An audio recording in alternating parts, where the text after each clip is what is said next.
사도행전을 살펴보고 있습니다. 그 사도행전에 이제 드디어 바울의 선교가 시작됩니다. 그 바울의 1차 선교 여행의 시작은 성령 행전이었습니다.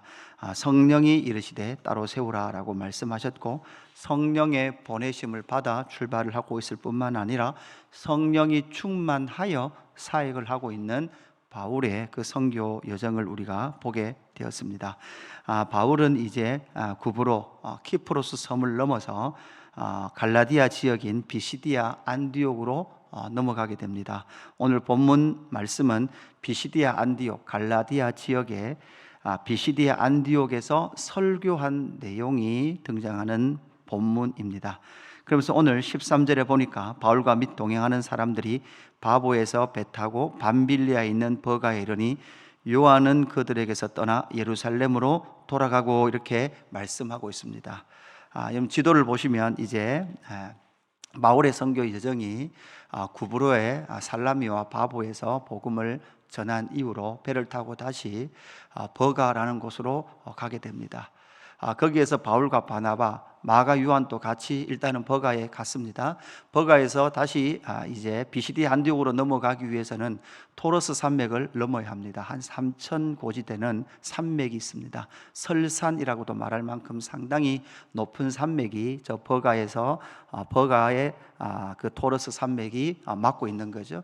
저기에서 이제 마가 요한은 탈락하고 다시 예루살렘으로 돌아가게 됩니다. 마가 요한이 이제 선교를 더 이상 진행할 것을 받아들이지 못한 채 예루살렘으로 돌아가게 되고, 나중에 이 마가 요한이 바울과 바나바의 2차 선교 여행을 떠날 때 갈등이 되는 요소가 되기도 하게 되죠.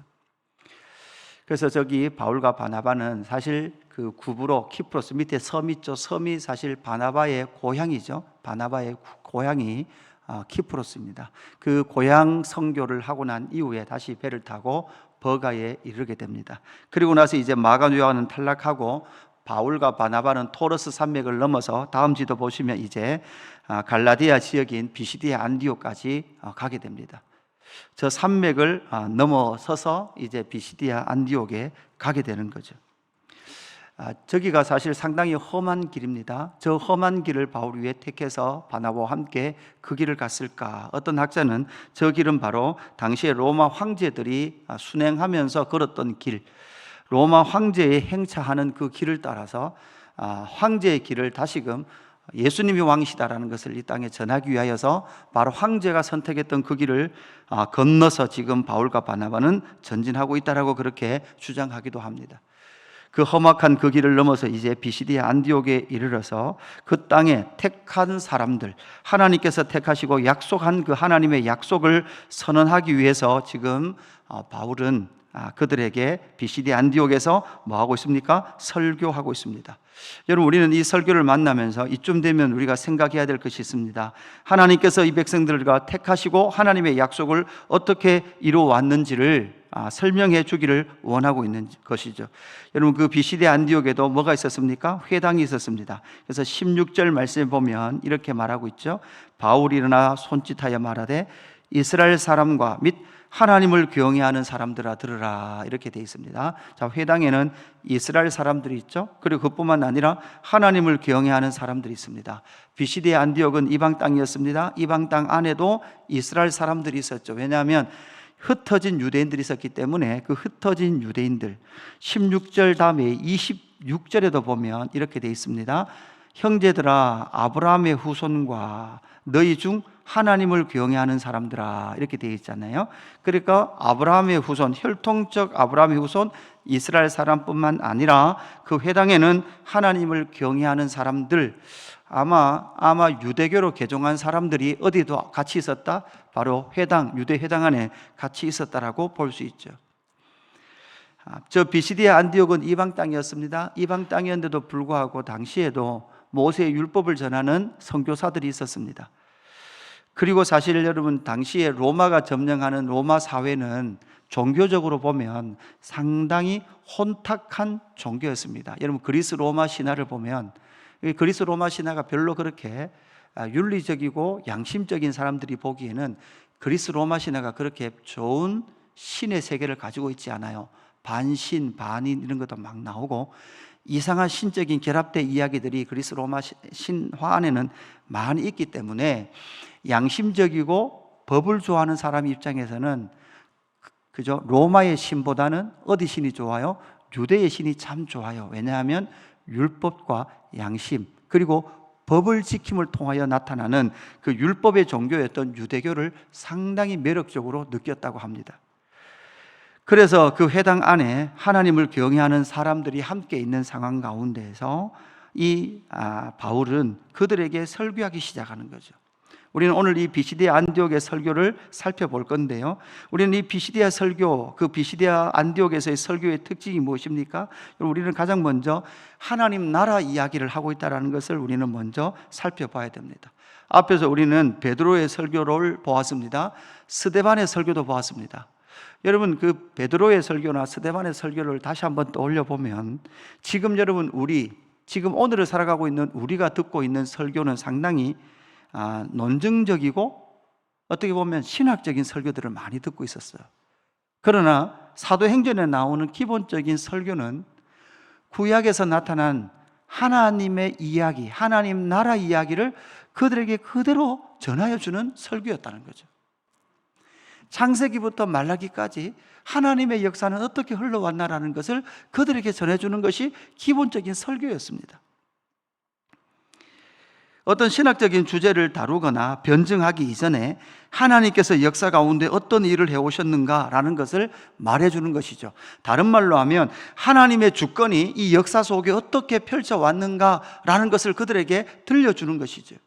여러분, 이 이야기를 우리에게 그대로 적용해 보면, 다시 적용해 보면 2000년 교회 역사 가운데 하나님은 어떻게 일해 오셔서 한국 땅에 살아가고 있는 저와 여러분에게 복음을 들려주셨는가라는 것뿐만 아니라 여러분 개인적으로 보면 저와 여러분의 인생에 시간이 있을 겁니다. 여러분 50년 사신 분, 60년 사신 분, 70년 사는 분들이 계실 건데, 저와 여러분의 인생 가운데에서 하나님이 어떻게 찾아오셔서 저와 여러분의 인생을 하나님의 주권 가운데 하나님이 두셨는가, 그 주권, 하나님의 주권 가운데 저와 여러분을 어떻게 인도하셨는가 라는 이야기로 넘쳐나는 것이 뭐라는 거예요? 성경의 기본적인 설교의 구성이 되는 것이죠. 우리는 때로는 간증이라고 말하기도 하지만 사실 저와 여러분의 인생 가운데 하나님은 어떤 주권적인 섭리로 저와 여러분을 이곳으로 인도하셨고, 그것뿐만 아니라 저와 여러분을 이 땅 가운데로 이끌어서 살아가게 하고 계시는가라는 그 이야기가 사실 뭐가 됩니까? 하나님의 이야기, 하나님의 사람들의 이야기가 되어진다라는 것을 우리는 이 비시디아 안디옥의 바울의 설교에서도 만나게 되는 것이죠. 우리는 우리의 인생의 삶을 통해서 무엇을 경험합니까? 하나님의 섭리를 경험합니다. 경험한 그 섭리를 우리의 입술을 통하여 고백합니다. 그것이 바로 하나님의 이야기, 하나님의 사람들의 이야기가 되는 것이죠. 때로는 우리의 삶 가운데 하나님의 섭리와 주권을 다 이해하지 못할 때도 있습니다. 왜 이렇습니까? 라고 질문할 때도 있습니다. 그러나 그때는 다 이해하지 못했으나 그 역사를 지나 시간을 통과하여 낼 때 하나님이 가장 선하셨고 하나님이 우리의 인생을 붙들고 계시다라는 그 고백이 바로 하나님 백성들의 이야기가 되어진다라는 사실이죠. 그러면서 바울은 비시디아 안디옥에서의 설교를 어디에서부터 시작하고 있습니까? 17절에 보니까 하나님의 택하심, 아브라함을 택하시고 다윗의 통치로 하나님의 택하심의 영광을 이 땅 가운데 나타내었다라고 그렇게 선언을 하고 있습니다. 17절에 보니까 이 이스라엘 백성을 하나님이 우리 조상들을 택하시고 애굽 땅에서 나그네 된 그 백성을 높여 큰 권능으로 인도하여 내사, 이렇게 말하고 있죠. 우리 조상들을 택하셨다라는 것은 결국은 아브라함, 이삭, 야곱으로 이어지는 족장 시대를 말하고 있고, 애굽 땅에서 나그네 된이라는 것은 모세 시대를 말하고 있는 거죠. 그래서 족장 시대와 모세 시대를 넘어 결국은 이 비시디아 안디옥 이방 땅이었음에도 불구하고 회당에서 그러니까 그 회당에는 누가 있어요? 이스라엘 사람들 그리고 하나님을 경외하는 사람들이기 때문에 누구부터 이야기해도 다 알아듣습니까? 아브라함, 모세 이야기를 해도 다 알아듣는, 그래서 하나님의 나라의 역사를 같이 하고 있었던 그들에게 바로 아브라함의 택하심부터 모세의 시대를 지나 왕정 시대 22절에 보니까 사울을 넘어 이제 다윗 왕에게 도착을 했고 22절 다윗을 왕으로 세우시고 증언하여 이르시되 내가 이새의 아들 다윗을 만나니 내 마음에 맞는 사람이라 내 뜻을 다 이루리라 하시더니, 그래서 다윗을 하나님 마음에 합한 사람, 왜냐하면 다윗은 온 삶을 통하여 하나님은 나의 왕이십니다, 범죄의 이후에도 하나님의 왕권을 고백했고 자기의 성공적인 통치의 그 모든 영광 가운데서도 하나님은 나의 왕이십니다 라는 것을 고백했을 뿐만 아니라 그의 모든 통치의 실패 현장에서도 하나님은 나의 왕이십니다라고 고백했던 그 다윗을 향하여 너는 내 마음에 합한 자다 라는 것을 선언하신 이유, 바로 그 다윗의 후손에게서 23절 보세요. 하나님이 약속하신 대로 이 사람의 후손에서 이스라엘을 위하여 구주를 세우셨으니 곧 그분이 누구라고요? 예수다, 이렇게 말씀하고 있습니다. 그래서 오늘 본문에 보면 하나님이 택하심을 통하여 하나님의 나라가 역사가 시작됐고 그 택하심 가운데 하나님께서 약속하신 것을 완벽하게 완전하게 이루시기 위하여 하나님은 이제 다윗을 넘어 누구를 세우셨다고요? 구주이신 예수 그리스도를 세우셨다, 이렇게 말씀하고 있는 것입니다. 그래서 아브라함을 택하시고 다윗을 통하여 하나님은 뭐 하셨습니까? 약속하셨고 택하심과 약속의 성취로 이 땅 가운데 구주를 세우셨으니 그 구주는 곧 누구다? 예수다라는 것을 말씀하고 있습니다. 그리고 마지막 그 언약을 어떻게, 그 약속을 어떻게 성취하셨습니까? 이스라엘이 너희가 그 예수를 죽였으나 하나님은 그 예수를 다시 살리셨고 그 예수 부활의 증인으로 우리가 이곳에 서 있다라고 바울은 선언하고 있는 것이죠.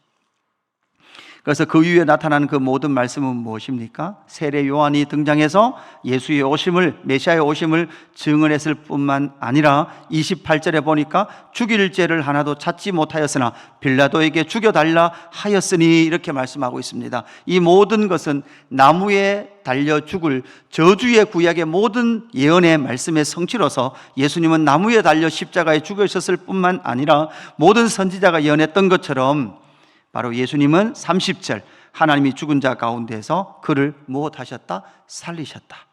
그 살리심의 증인이 31절에 보니까 갈릴리로부터 예루살렘에 함께 올라간 사람들에게 여러 날 보이셨으니, 이 말은 바로 많은 자들에게, 예수를 따르는 자들에게 부활을 증명해 주셨다라고 말씀하시는 것이죠. 그래서 그의 증인이 오늘 이 역사 가운데 살아있다라고 그렇게 말하고 있는 것입니다. 여러분, 결국은 이 BCD 안디옥의 그 모든 설교는 바로 구약의 역사로부터 바로 바울, 이 BCD 안디옥에서 설교하고 있는 바나바와 바울 역시도 여러분 무엇입니까? 예수 부활의 증인이다. 하나님의 그 이야기가 역사를 타고 이스라엘 백성에게, 그리고 하나님의 이야기가 여러분 누구에게요? 저와 여러분에게, 저와 여러분의 인생에도 하나님의 이야기가 묻어있고 하나님의 이야기가 묻어있는 우리의 입술을 통하여 우리 또한 무엇을 증언하게 하셨습니까? 예수의 십자가의 죽으심과 부활을 여러분 우리에게도 보이시고, 우리가 또한 누구로 살아갑니까? 바로 예수 부활의 증인으로 살아가고 있는 사람들이다 라는 것을 다시 한 번 더 우리에게 각인시키고 인식시켜주는 그 설교의 내용이다라는 것을 여러분 보시면서 오늘 이 하루도 예수 부활의 증인으로 살아가는 저와 여러분 되기를 주님의 이름으로 축복합니다. 아버지 하나님, 감사합니다. 하나님의 택하심과 하나님의 약속이 하나님의 주권적 섭리를 통하여 이스라엘 백성들 가운데 나타났습니다. 그 이야기를 지금 바울은 이방 땅 갈라디아 BCD 안디옥 회당에서 그들에게 전하고 있습니다. 하나님 아버지, 감사합니다. 우리의 인생에도 하나님의 섭리와 주권의 역사가 나타난 줄로 믿습니다. 때로는 하나님의 주권을 다 이해하지 못하고, 때로는 하나님 왜 이렇습니까? 라는 질문을 하나님 앞에 던지지만, 그럼에도 불구하고 시간을 통과해낸 결과 하나님의 뜻이 가장 선하셨고 하나님의 택하심에는 후회가 없으시며 하나님의 약속에는 절대 그 약속을 이루지 않으실 일이 없는 줄로 믿습니다. 하나님이 약속을 붙들고 역사 가운데 나타나시고 구원을 성취하신 우리 주 예수 그리스도의 구원의 성취의 언약을 우리도 맛보아 알았사오니 예수 그리스도의 십자가의 죽으심과 그 부활의 증인으로 살아가는 저희의 삶이 될 수 있도록 역사하여 주옵소서. 감사함을 드리며 구주 예수 그리스도의 이름으로 기도드리옵나이다. 아멘.